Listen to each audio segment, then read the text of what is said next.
one of the most highly anticipated games of every season, and that is the Showdown. And boy, it did not disappoint again. Adelaide, the victors for the fourth time in the last 5 matchups, but they had to fight pretty hard for it, Kate. Yeah, they did. I mean, this game just continues to deliver, never disappoints.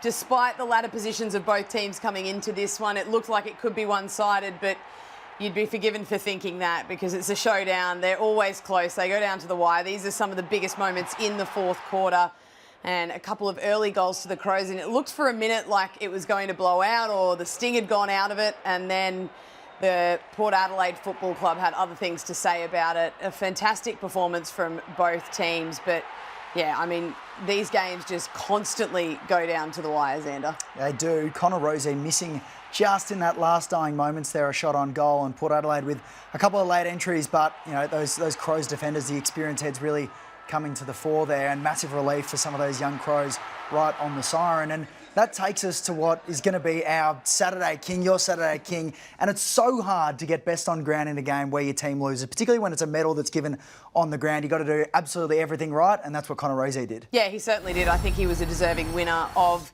not only the Showdown medal, but most importantly, the Saturday King, exactly, obviously, yes. Xander. But yeah, a brilliant performance from him. I've just loved the move from him to half-back. Yeah, the ability to get that ball out there.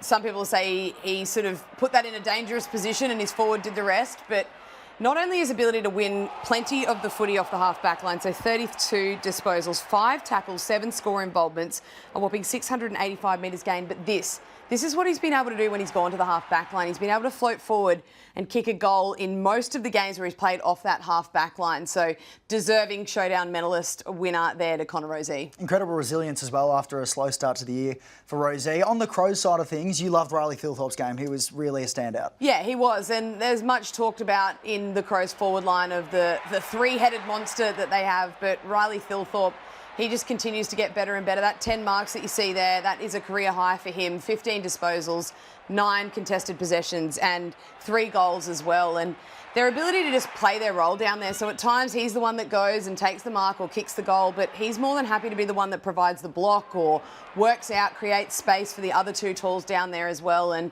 there's not many forward lines where you can get away with playing 3 talls, but we're into round 9 now, and I think we're seeing that the 3 of these can continue on. And yes, the weather turns during winter and it's a little bit more difficult for the big men then, but we're showing that they can defend, they can take the ball in the air, but they can also do the work at ground level as well. So I've been really impressed by their forward line and their ability to function down there with 3 tools. Really starting to come to the fore as one of the best players out of that 2020 draft as well, Riley Thilthorpe.